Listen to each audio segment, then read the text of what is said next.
இந்த உலகத்திலே இருக்கிற போராட்டத்திலேயே, இந்த உலகத்திலே இருக்கிற சவாலிலேயே பெரிய சவால் என்ன அப்படின்னு சொன்னா, நம்ம பரிசுத்தமாய் வாழ்கிறது. பரிசுத்தமாய் வாழ்கிறது சுலபமானது அல்ல, இது மிக அதிகமான போராட்டமானது. இப்போ அதனாலதான் இன்னைக்கு நிறைய பேரு, நிறைய உபதேசங்கள், நிறைய திருச்சபைகள் கூட பாத்தீங்க அப்படின்னா நம்முடைய தேசத்துல நிறைய பெருகிருச்சு. நிறைய சபைக்கு போனீங்க அப்படின்னு சொன்னா பாவத்தை குறித்து எச்சரிக்கிற திருச்சபைகள் இல்லை, பாவத்தை குறித்து கண்டித்து உணர்த்துகிற சபைகள் குறைஞ்சிருச்சு.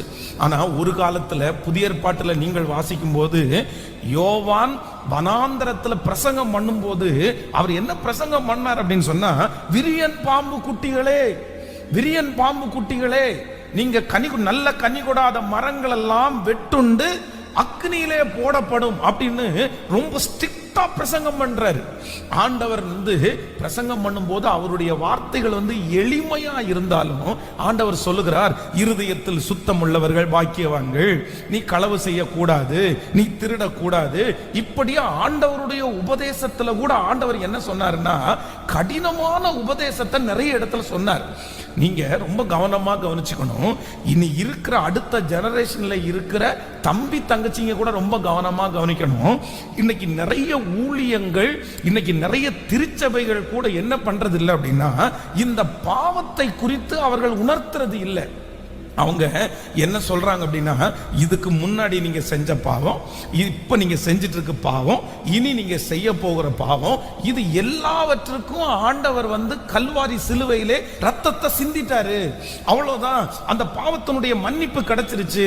ஏற்கனவே செஞ்ச பாவத்துக்கு மன்னிப்பு கிடைச்சிருச்சு, இப்ப செய்துட்டு இருக்கிற பாவத்துக்கு மன்னிப்பு கிடைச்சிருச்சு, இனி நீ செய்ய போகிற பாவத்துக்கு மன்னிப்பு கிடைச்சிருச்சு, அவ்வளவுதான்.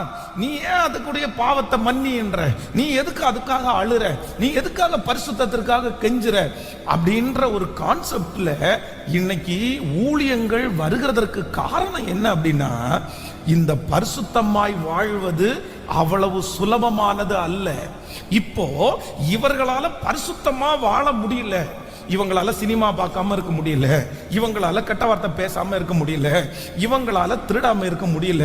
அதனால இப்போ நிறைய பேர் என்ன பண்ணிட்டாங்க அப்படின்னு சொன்னா, தங்களுக்கு ஏற்றபடி உபதேசத்தை மாற்றி, இல்ல அதெல்லாம் ஒண்ணும் இல்ல, அவர்களால் செய்ய முடியாததுனாலே, அவர்களால் செய்வதற்கு கஷ்டமா இருக்கிறதுனால அவர்களுக்கு தகுந்தது போல உபதேசத்தை மாத்திட்டாங்க.